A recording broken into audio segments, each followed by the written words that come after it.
हम लोगों पर भरोसा क्यों करते हैं, लेकिन आप आज की वीडियो के बाद लोगों पर भरोसा करना छोड़ देंगे और शायद उन्हें इस्तेमाल करना शुरू कर देंगे। और अगर आपको ऐसा लगता है कि लोगों को आपकी चिंता है तो आप इस वीडियो को स्किप कर सकते हो। अब इससे पहले कि हम इसकी डार्क साइड में जाएं, मैंने इस पूरी वीडियो को 3 हिस्सों में बांटा है ताकि आपको साफ साफ समझ में आए कि किस तरह हम अपने इमोशन को कंट्रोल और मैनिपुलेशन में महारत हासिल कर सकते हैं। फर्स्ट, हम जानेंगे कि ये दिमागी तरकीब आखिर है क्या, कैसे काम करती है और ये आपकी सोच से भी ज्यादा ताकतवर क्यों है। सेकंड, हम इसके डार्क साइड में उतरेंगे, वो हिस्सा जिसके बारे में कोई बात नहीं करता, जहां हम स्ट्रैटेजी, मैनिपुलेशन और इन्फ्लुएंस और लोगों को कंट्रोल करने के बारे में जानेंगे। थर्ड, हम सीखेंगे इसे मास्टर करना ताकि आप इसका इस्तेमाल करें ताकत के लिए, अपनी हिफाजत के लिए और ये तय करने के लिए कि आप ही डोर खींच रहे हैं लेकिन आप उसमें उलझे नहीं। तो चलिए मैं आपको मिलवाता हूं एक ऐसे दिमागी फंक्शन से जिसे दुनिया के बहुत ही कम लोग सच में इस्तेमाल करते हैं।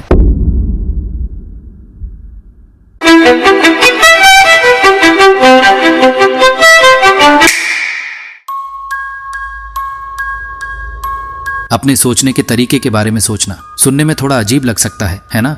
चलिए इसे आसान भाषा में समझते हैं। अधिकतर लोग अटके होते हैं लेवल 1 की सोच में। उन्हें कोई एहसास होता है, वो रिएक्ट कर देते हैं। गुस्सा आया, चिल्ला दिए, नर्वस लगे, चीजें टाल दी, कॉन्फिडेंस आया, बोल पड़े। लेकिन एक मास्टरमाइंड लेवल 2 की सोच पर काम करता है। वो सिर्फ महसूस नहीं करता, वो खुद को महसूस करते हुए देखता भी है। वो सीधे एक्ट नहीं करता, वो सवाल करता है, मैं ऐसा क्यों करना चाहता हूँ? क्या ये एहसास मेरी मदद कर रहा है या नुकसान पहुंचा रहा है? अगर मैंने अभी ये बात सामने वाले को बोल दी तो 3 कदम आगे क्या होगा? यही फर्क है एक प्यादे और एक शतरंज के खिलाड़ी में, एक ऐसे इंसान में जिसे खेला जाता है और एक ऐसे में जो खुद खेल खेलता है। अब इसे और असली बनाने के लिए हम इसे 3 मेन स्किल्स में बांटेंगे। Emotional intelligence. अपने इमोशंस को कंट्रोल करने से पहले जरूरी है उन्हें समझना। ज्यादातर लोग एक इमोशनल ऑटो पायलट पर जीते हैं। गुस्सा, डर, शर्म या झुंझलाहट आती है और वो तुरंत रिएक्ट कर जाते हैं। ना कोई रुकावट, ना सोच विचार, सिर्फ एक्शन। अक्सर हमारा किया गया एक्शन बाद में पछतावा बन जाता है। लेकिन मेटाकॉग्निटिव थिंकर यानी वो इंसान जो अपने सोचने के तरीके के बारे में सोचता है, वो कुछ अलग करता है। वो एक कदम पीछे हटता है। वो उस इमोशन को ऑब्जर्व करता है, उसमें डूब नहीं जाता। वो सिर्फ ये नहीं पूछता मैं क्या महसूस कर रहा हूँ, वो पूछता है मैं ऐसा क्यों महसूस कर रहा हूँ, और सबसे जरूरी, क्या ये जो मैं महसूस कर रहा हूँ वो असली इमोशन है भी या नहीं। अब चलो इसे थोड़ा और गहराई से समझते हैं। ज्यादातर लोग कहते हैं मुझे गुस्सा आ रहा है, लेकिन ये तो सिर्फ एक सुपरफिशियल लेबल है। ये वैसा ही है जैसे धुएं को देखकर मान लेना कि आग कहाँ लगी है बिना असल वजह जाने। एक मेटाकॉग्निटिव माइंड वहां रुकता नहीं। वो पूछता है क्या मैं सच में गुस्से में हूँ, या फिर मैं शर्मिंदा हूँ और अपनी ईगो को डिफेंड कर रहा हूँ? क्या मैं परेशान हूँ क्योंकि कुछ बुरा हुआ, या फिर इसलिए क्योंकि मैं बेबस महसूस कर रहा हूँ और कुछ कंट्रोल नहीं कर पा रहा? क्या मैं इस इंसान से चिढ़ रहा हूँ, या फिर क्या मैं सिर्फ थका हुआ हूँ, भूखा हूँ, या किसी और वजह से चिंतित हूँ? ये सवाल छोटे लग सकते हैं, लेकिन यहीं से असली सेल्फ कंट्रोल की शुरुआत होती है। क्योंकि जैसे ही आप उस असल इमोशन को नाम दे देते हैं, आपके फीलिंग और रिएक्शन के बीच एक स्पेस बन जाता है और उस स्पेस में छुपी होती है और वो है पावर। और तब आप इमोशंस की डोर से खींचते हुए एक कठपुतली नहीं रह जाते। आप खुद वो खिलाड़ी बन जाते हैं जो सोच समझकर चाल चलता है।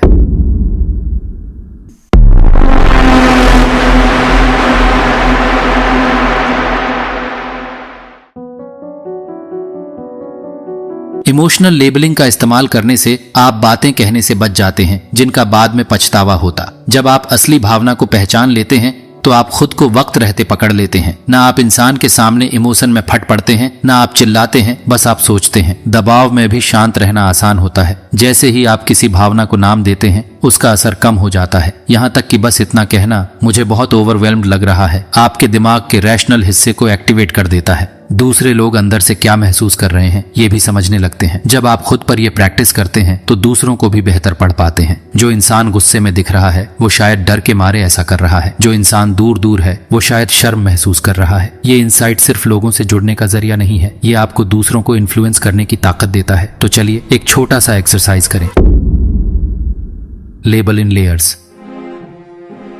जब भी आप कोई तेज गहरा इमोशन महसूस करें, जरा रुकिए और खुद से 4 सवाल पूछिए। मैं इस वक्त कौन सा इमोशन महसूस कर रहा हूँ? इस इमोशन को ट्रिगर किसने किया? क्या ये सच में वही इमोशन है जो मैं सोच रहा हूँ, या इसके पीछे कोई और छुपा हुआ एहसास है? इस भावना के पीछे कौन सी अधूरी जरूरत या कोई गहरा विश्वास काम कर रहा है? अगर आप ये रोज इवन अगर सिर्फ 30 सेकंड के लिए भी करें तो आपको यकीन नहीं होगा कि आपके पास कितना ज्यादा कंट्रोल आ जाता है। ध्यान रखिए, जिन इमोशंस को आप नाम नहीं देते वो आपको कंट्रोल करते हैं, और जिन इमोशंस को आप पहचान लेते हैं वो आपकी बात मानते हैं। यही है मास्टरमाइंड का पहला कदम।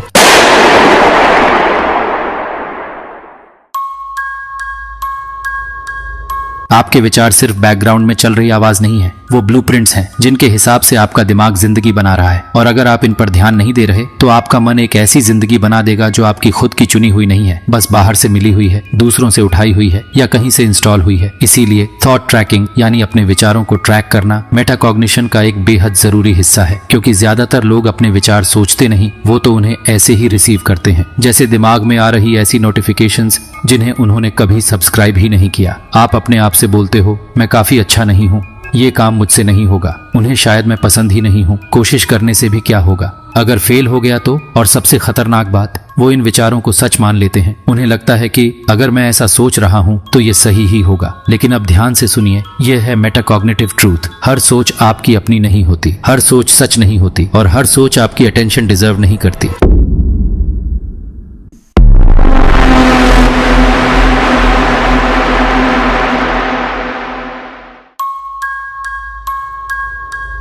सोचो जैसे आपने अपने दिमाग में एक सिक्योरिटी कैमरा लगा दिया हो। अब आप किसी भी सोच को यूं ही अंदर नहीं आने देते कि वो आपके दिमाग के लेआउट को चेंज कर देता है। आप उस सोच की आईडी को चेक करते हैं। ऐसी तरह आपको अपने इमोशंस के साथ करना है। जब भी आपके इमोशंस उफान पर हों, रुकिए और पूछिए, मैं इस वक्त क्या सोच रहा हूँ। यहीं से शुरू होती है अवेयरनेस। जैसे ही आप किसी सोच पर रोशनी डालते हैं, वही पल होता है बदलाव का। क्या ये सोच मेरे लिए मददगार है या नुकसानदायक, चाहे ये सच्ची सी लग रही हो? क्या ये मेरे किसी काम की है? क्या ये सोच किसी फैक्ट पर टिकी है या सिर्फ डर पर? फियर बेस्ड जो सोच होती है, उसे आपका दिमाग बढ़ा चढ़ा कर आपको दिखता है।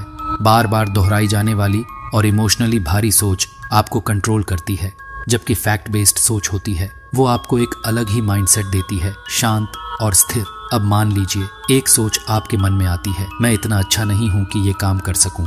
अधिकतर लोग इस सोच को अंदर तक ले लेते हैं, उसे सच मान लेते हैं, बिना ये समझे कि वो बस एक मेंटल रिफ्लेक्स है, यानी कि दिमाग की आदत। लेकिन एक मास्टरमाइंड, वो रुकता है, एक कदम पीछे जाता है और खुद से पूछता है, ये विश्वास आया कहाँ से? क्या किसी ने मेरे बचपन में ये बात कह दी थी? क्या ये फेल होने से या फेल होने के डर से मेरे अंदर इंस्टॉल हो गया? मेरे पास क्या सबूत है कि मैं ये नहीं कर सकता? और यहीं पर ये छोटा सा सवालों का सिलसिला एक बहुत बड़ी ताकत बन जाता है। ये उस मेंटल लूप को तोड़ता है, उस स्पाइरल को धीमा करता है और उस बेकार सोच को एक कॉन्शियस चॉइस में बदल देता है। अब जानते हैं कि ये क्यों काम करता है।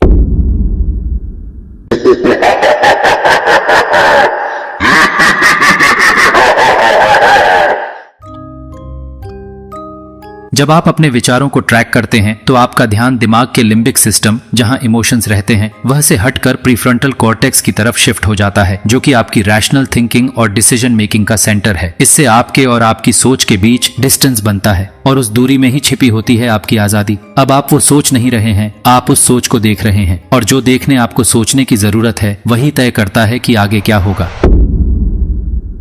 Bonus technique, thought journal. दिन के अंत में बस एक काम करें, एक टॉक्सिक या लिमिटिंग सोच को लिख लें जो आपने आज खुद में नोटिस की। अब उसे ब्रेक करें। ये सोच कहां से आई? कौन से सबूत इसे सपोर्ट करते हैं? कौन सी सच्चाई इसे काटती है? अब मैं कौन सा नया बिलीफ चुन रहा हूँ? धीरे धीरे ये प्रैक्टिस आपके दिमाग की वायरिंग बदल देती है। आप अनजाने डर से नहीं, बल्कि जागरूक रणनीति से चलने लगते हैं। अब बात करते हैं स्ट्रेटेजिक ऑब्जर्वेशन की कला की। ज्यादातर लोग बातचीत में ऐसे घुसते हैं जैसे आंखों पर पट्टी हो। वो शब्द तो सुनते हैं लेकिन अर्थ नहीं पकड़ते, टोन पर रिएक्ट करते हैं लेकिन इरादा समझ नहीं पाते, चेहरे देखते हैं लेकिन उस मुस्कान के पीछे की डार्क साइड नहीं देख पाते हैं। लेकिन एक मेटाकॉग्निटिव माइंड ऐसा नहीं करता। वो सिर्फ बातचीत में हिस्सा नहीं लेता, वो ऑब्जर्व भी करता है। इसे कहते हैं स्ट्रेटेजिक ऑब्जर्वेशन, जहां आप अपनी अवेयरनेस को 2 स्टेप में बांटते हैं। स्टेप 1, आप पूरी तरह से बातचीत में शामिल हैं, बोल रहे हैं, सुन रहे हैं, एक्सप्रेस कर रहे हैं। स्टेप 2, आप चुपचाप सब कुछ एक सोशल चेस बोर्ड की तरह देख रहे हैं, और यहीं से असली गेम शुरू होता है। अब आप क्या क्या नोटिस करने लगते हैं? फर्स्ट, माइक्रो रिएक्शंस, आंखों में एक हल्की सी झलक, जबड़ा भींचना, होंठों के कोने में हल्की हरकत, ये सब रियल टाइम इमोशनल को लीक करते हैं। सेकंड, हेजिटेशंस, जवाब देने से पहले रुकना, आवाज की रफ्तार में बदलाव, ये संकेत होते हैं अंदरूनी टकराव या धोखे के। तीसरा, पावर मूव्स, कौन बात काट रहा है, कौन किसे मिरर कर रहा है, कौन पास आ रहा है और कौन दूर हो रहा है। फोर्थ, इमोशनल ट्रिगर्स, कुछ शब्द या टॉपिक पर जो प्रतिक्रिया जरूरत से ज्यादा तेज हो जाए। वहां कोई दबी हुई कमजोरी होती है जो या तो हील हो सकती है या exploit. 5, fake smiles, forced laughter, over explaining, ये सब होते हैं डिस्कम्फर्ट, गिल्ट या छिपे हुए इरादों के संकेत। लेकिन ये क्यों काम करता है ये सब? क्योंकि आपके दिमाग में एक कमाल की चीज है जिसे साइकोलॉजिस्ट कहते हैं थ्योरी ऑफ माइंड, यानी वो काबिलियत जिससे आप दूसरों के मन में क्या चल रहा है उसे सिम्युलेट कर सकते हैं। वो क्या सोच रहे हैं, क्या महसूस कर रहे हैं। लेकिन दिक्कत ये है कि ज्यादातर लोग इसको अनजाने में यूज करते हैं। उन्हें सिर्फ इतना लगता है कुछ तो गड़बड़ है, लेकिन क्यों वो नहीं जान पाते। पर जैसे ही आप मेटाकॉग्निशन अपनाते हैं, ये अंदर की हलचल बन जाती है जो आपके लिए एक हथियार बन जाती है। अब आप लोगों को वैसे नहीं देखते जैसे वो दिखते हैं, बल्कि वैसे देखते हैं जैसे वो हैं। चलिए इसे एक रियल लाइफ एग्जाम्पल से समझते हैं। आप एक मीटिंग में हैं, आपने कोई आइडिया दिया और सामने वाला उस पर कुछ ज्यादा जोर से हंस देता है। ज्यादातर लोग या तो साथ में हंस देंगे या शर्म से पीछे हट जाएंगे, लेकिन एक स्ट्रेटेजिक ऑब्जर्वर क्या करता है, वो सोचता है ये मजाक नहीं था, ये डोमिनेंस का शो था, ह्यूमर के नाम पर। तो अब वो इमोशनली रिएक्ट नहीं करता, वो खेल का रुख मोड़ देता है, फोकस शिफ्ट करता है, अपनी वैल्यू रेज करता है और बिना उस गेम में उतरे गेम जीत लेता है।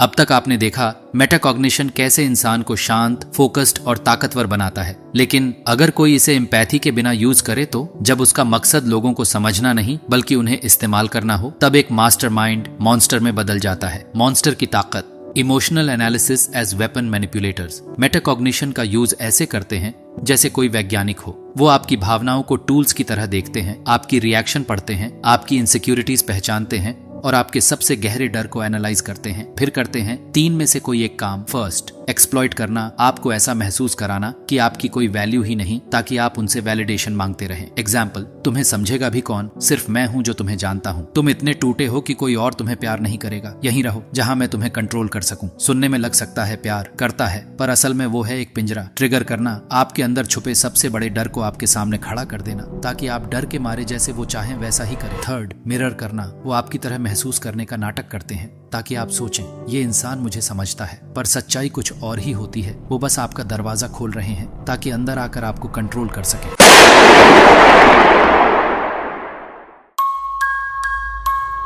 आइडिया बिना बोले दिमाग में डालना, आपने ये पॉलिटिक्स में देखा होगा, एडवर्टाइजिंग में, रिलेशनशिप्स में, पर पहचान नहीं पाए क्योंकि ये इस तरह से डिजाइन किया जाता है। एक मैनिपुलेटर कभी सीधा नहीं कहता ऐसा करो, वो बस आपकी सोच को ऐसे मोड़ देता है कि आप खुद कहें मुझे लगता है ये मेरा ही आइडिया था। इसलिए पूछिए खुद से, क्या मैं सोच रहा हूँ या मुझसे सोचवाया जा रहा है? इसके पीछे एक डार्क साइड भी है, चलिए इसे भी जानते हैं। कैसे इन माइंड ट्रिक्स से खुद को बचाया जाए और कैसे उन्हें पॉजिटिव इन्फ्लुएंस में बदला जाए।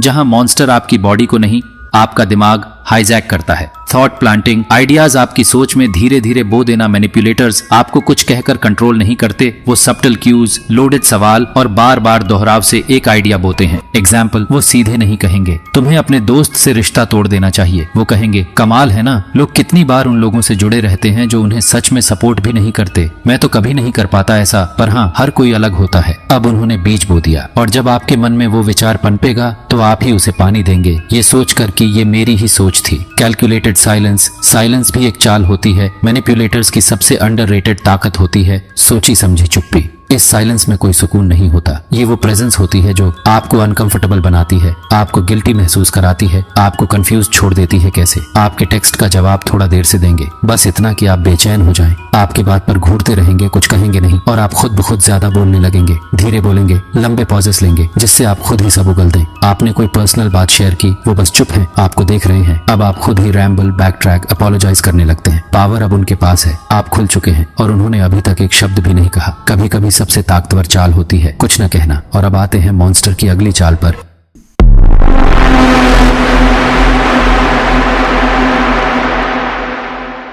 कमजोर बनने का नाटक, ताकि वो आपको और भी गहराई से कंट्रोल कर सकें। अब मिलिए सबसे खतरनाक चाल से, मासूम बनने का नकाब, वीकनेस की नकली चादर। सब मॉन्स्टर्स ताकतवर नहीं दिखते, कुछ विक्टिम बनने का मास्क पहनते हैं। ये लोग आपकी सहानुभूति को ही अपना सबसे बड़ा हथियार बना लेते हैं। कैसे? अपनी दुख भरी कहानियां बताएंगे ताकि आप उन पर भरोसा करें, खुद को बेबस दिखाएंगे ताकि आप उनकी मदद करें, कहेंगे किसी ने कभी मुझे सच में नहीं समझा। अब आपके अंदर एक अर्ज जगेगा, उन्हें साबित करना है कि आप अलग हैं, आप समझ सकते हैं। लेकिन ये सब एक जाल है, वे इमोशनल इन्फॉर्मेशन इकट्ठा कर रहे हैं, आपको धीरे धीरे इमोशनली इन डेट डाल रहे हैं। और फिर एक दिन तुमने मुझे कैसे दुख पहुंचाया जबकि मैंने तुमसे सब कुछ शेयर किया था। अब आप खलनायक बन चुके हैं और वो अब भी डोरियां खींच रहे हैं।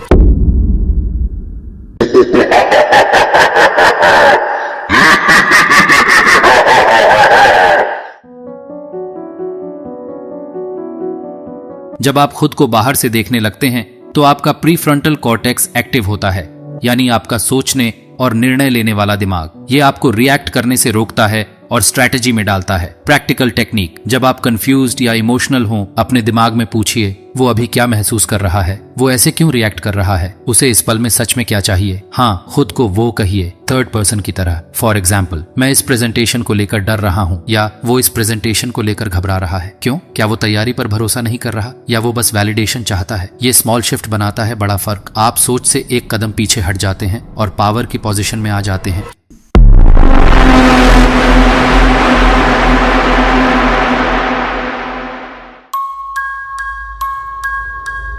कोई मंक या साइंटिस्ट बनने की जरूरत नहीं, बस रोज की अवेयरनेस, रोज की रेपिटेशन और थोड़े टूल्स, और आप बन जाते हैं मास्टरमाइंड जिसे कोई मैनिपुलेट नहीं कर सकता। जब आप ये सब कर लेते हो तो आप जोहन लिबर्ट की तरह सोचने लगते हो। तुमने देखा होगा, कोई इंसान बार बार अप्रूवल मांग रहा है, लेकिन आप उस पर रिएक्ट नहीं करते। इंस्टेड तुम कॉन्फिडेंस मिरर करते हो, छोटे वैलिडेशंस देते हो और धीरे धीरे ग्रुप डायनामिक को लीड करने लगते हो। लेकिन ऐसा क्यों? बिकॉज अब तुम गेम के बिहाइंड देख पा रहे हो। इसके लिए कुछ स्टेप ले सकते हो। आपको रुक कर देखना है कि क्या चल रहा है अंदर। सेकंड, लेबल, क्या मैं सच में गुस्से में हूँ या मैं असुरक्षित हूँ। थर्ड, क्वेश्चन, क्या ये मेरे बचपन का बिलीफ है या किसी ने मुझे ये सोचने पर मजबूर किया। चूज, रिएक्ट नहीं करूंगा, अब मैं मोहरे नहीं चला रहा, मैं बोर्ड देख रहा हूँ जिसने गेम को बनाया है। 5, रिफ्लेक्ट, आज किसने मेरे बटन दबाने की कोशिश की और मैं कैसे शांत रहा। जब आप इन सभी स्टेप्स को फॉलो करते हो तो इसका रिजल्ट आपके लिए फायदेमंद होगा। आप मेंटली काल्म महसूस करोगे, आप इमोशन आपके कंट्रोल में होंगे, आप स्ट्रेटेजिकली डेंजरस हो जाओगे। अब कोई तुम्हें प्रेडिक्ट नहीं कर सकता, अब कोई तुम्हें प्रोवोक नहीं कर सकता, अब कोई तुम्हारे साथ गेम नहीं खेल सकता। अब खेल के रूल्स और खेल तुम्हारे कंट्रोल में होंगे।